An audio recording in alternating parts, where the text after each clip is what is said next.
The British Army in the Second World War has often been overshadowed by the Soviet Union's immense sacrifices on the Eastern Front and by America's staggering industrial output.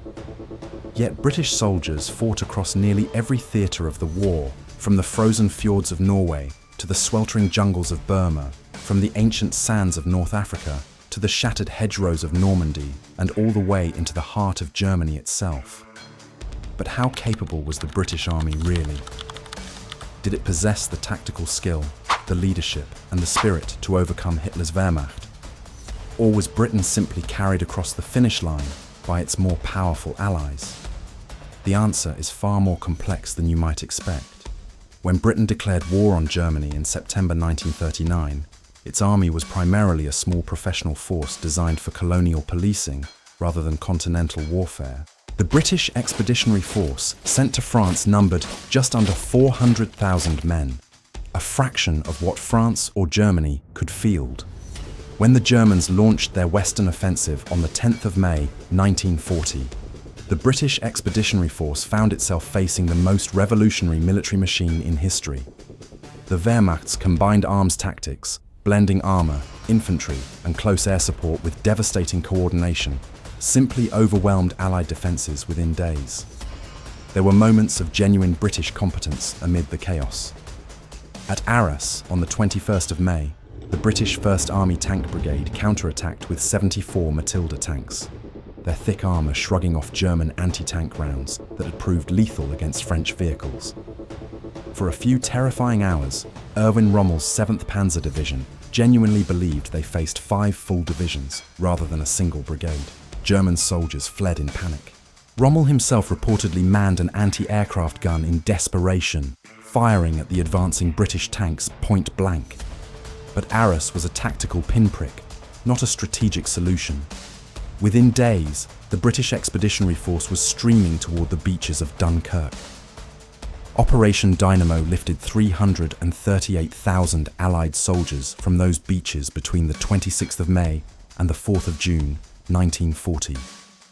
Nearly 200,000 were British. Winston Churchill called it a miracle of deliverance, but he also reminded Parliament that wars are not won by evacuations.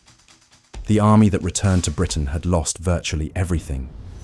Over 2,400 guns, more than 84,000 vehicles, and 650,000 tons of supplies lay abandoned on French soil.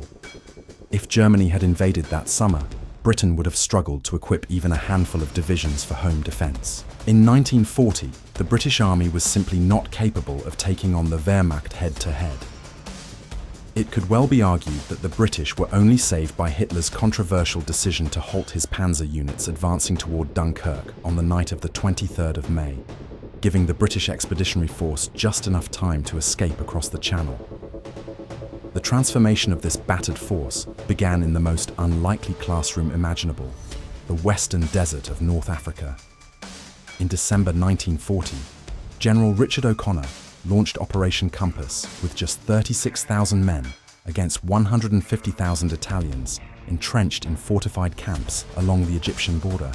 What followed was one of the most lopsided victories in military history. In barely 2 months, O'Connor's Western Desert Force advanced 500 miles along the coast, destroyed 10 Italian divisions, captured 130,000 prisoners, 400 tanks, and nearly 1,300 guns. British casualties totaled fewer than 2,000 men. This stunning campaign demonstrated exactly what the British Army could achieve with aggressive leadership, audacious manoeuvre, and careful logistical planning. Then Rommel arrived in North Africa with his Afrika Korps, and everything changed. The Germans pushed the British back to the Egyptian frontier. For 18 grueling months, the Desert War seesawed back and forth across the same barren ground. Tobruk endured a legendary siege. Commanders were sacked with alarming regularity. The 8th Army developed an unfortunate habit of snatching defeat from the jaws of victory. What went wrong? British armoured doctrine was fundamentally flawed during this period. Tank commanders charged at German positions with the enthusiasm of cavalry at Balaclava. The Wehrmacht's deadly 88mm guns waited in carefully prepared positions. The results were predictable and devastating. Infantry and armor rarely coordinated effectively, fighting what sometimes seemed like separate battles on the same battlefield.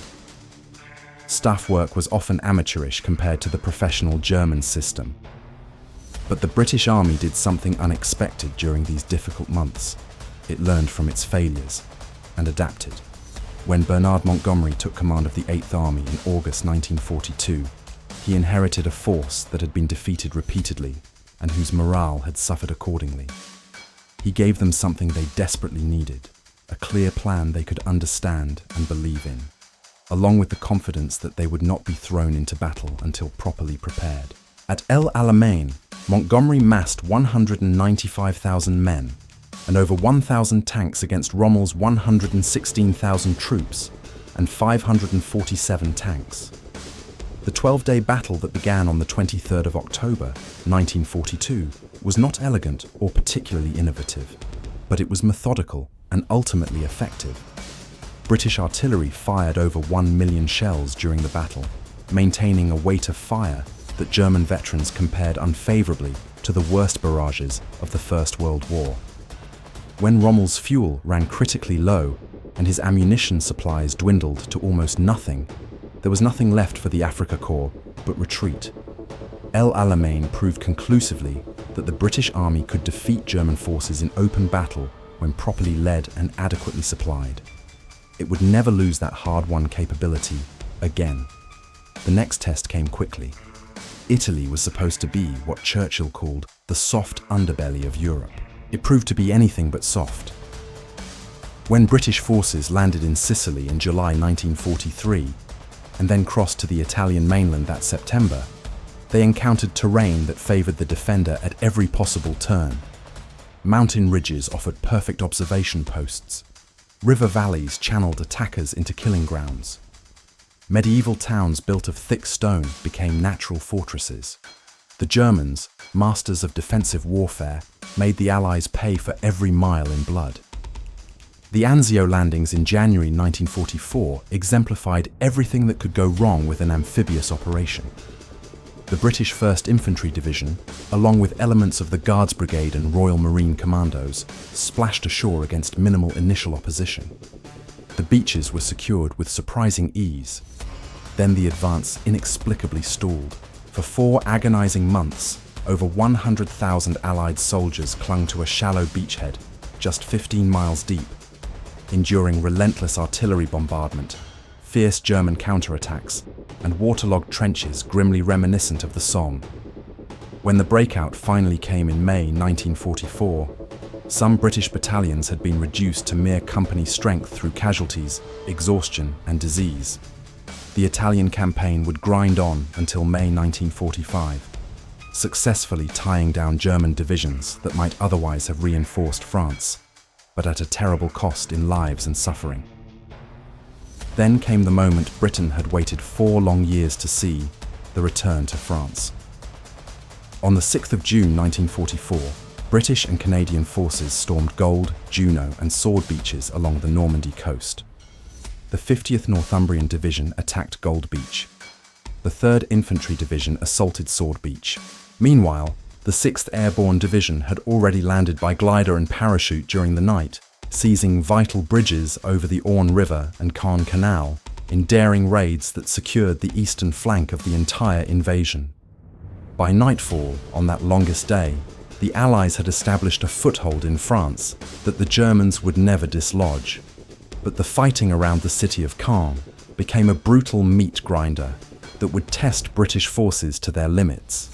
The Second Army, under General Miles Dempsey, found itself facing 7 German panzer divisions, including elite Waffen-SS units like the 12th SS Panzer Division Hitlerjugend, young soldiers indoctrinated from childhood who fought with fanatical determination. Operations Epsom, Charnwood and Goodwood gained ground measured in hundreds of yards at costs measured in thousands of casualties. During Operation Goodwood alone, the British lost over 400 tanks in 3 days, more armour than the entire Afrika Korps possessed at El Alamein. The bocage country around Caen swallowed men and tanks with grim efficiency. Critics accused Montgomery of being too cautious, too methodical, too slow to break out. But there was strategic method in these grinding attritional battles that was not always apparent to frustrated observers. By drawing the bulk of German armoured reserves onto British positions around Caen, Montgomery enabled the American breakout at Saint-Lô that broke the German defensive line in late July. When the Falaise pocket finally closed in August 1944, 50,000 Germans surrendered, and another 10,000 lay dead amid the wreckage of their equipment. The Wehrmacht in France was shattered as a coherent military organisation. While the war in Europe dominated newspaper headlines, another British force was waging a campaign that many people back home barely knew existed, operating in conditions that would have broken lesser armies. The British 14th Army in Burma, commanded by General William Slim, faced challenges of almost unimaginable difficulty. The Japanese were skilled in jungle warfare, thinking nothing of infiltrating behind British lines to strike from unexpected directions. The terrain was absolutely murderous, thick jungle alternating with steep mountains and malarial swamps. The monsoon season turned everything to clinging mud that could swallow vehicles whole. Disease, particularly malaria and dysentery, killed and incapacitated more men than enemy bullets. In 1944, the Japanese launched their last great offensive toward India, hoping to trigger an uprising against British rule. At Imphal and Kohima, British, Indian, Gurkha and African troops held defensive positions against overwhelming odds in battles that would determine the fate of the subcontinent. At Kohima, the fighting became so close that opposing trenches were separated by nothing more than the width of a tennis court. The garrison's tennis court, to be precise, which became quite possibly the most intensely fought-over piece of ground in the entire Burma campaign. The Japanese offensive ultimately collapsed from starvation, disease, and British firepower. Slim then launched his own advance south, beginning in late 1944, a masterpiece of logistics, deception, and calculated aggression that carried the 14th Army over 600 miles through supposedly impassable terrain into the heart of Burma. By the time Japan surrendered in August 1945, British and Commonwealth forces had inflicted well over 300,000 casualties on the Japanese army in one of the most comprehensive victories of the entire war. Slim is now widely regarded by military historians as Britain's finest general of the Second World War, perhaps the finest British general since Wellington. His soldiers called themselves the Forgotten Army because their achievements received so little recognition at home while the nation focused on events in Europe. Even today, how many Britons could name a single battle of the Burma Campaign? Imphal and Kohima deserve a place alongside El Alamein and D-Day in our national memory. The men who fought there certainly earned it. So how capable was the British Army in the Second World War? In 1940, it was comprehensively outclassed. Obsolete equipment, outdated doctrine, commanders unprepared for modern mechanized warfare. By 1945, it had transformed into a formidable military machine that overcame both German and Japanese armies in sustained combat. That transformation did not happen by accident. German commanders left telling assessments. Field Marshal Erwin Rommel respected British tenacity in the desert, though he considered their early armoured tactics clumsy.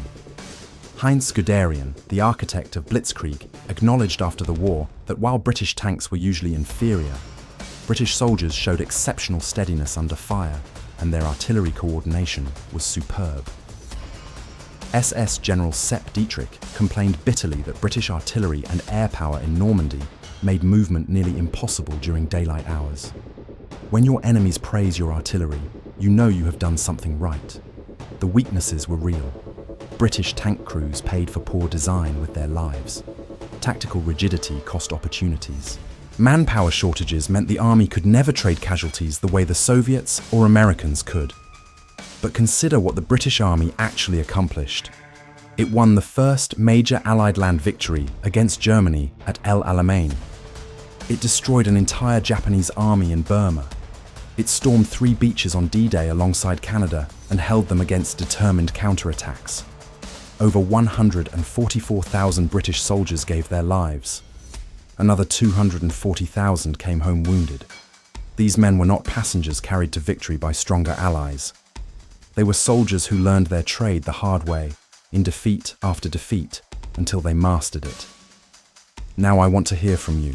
Montgomery gets the glory, but Slim delivered arguably the more complete victory in Burma. Who do you think was Britain's finest general of the war? Make your case in the comments. And if this video gave you a new perspective on the British Army, hit that subscribe button. I have plenty more stories to tell.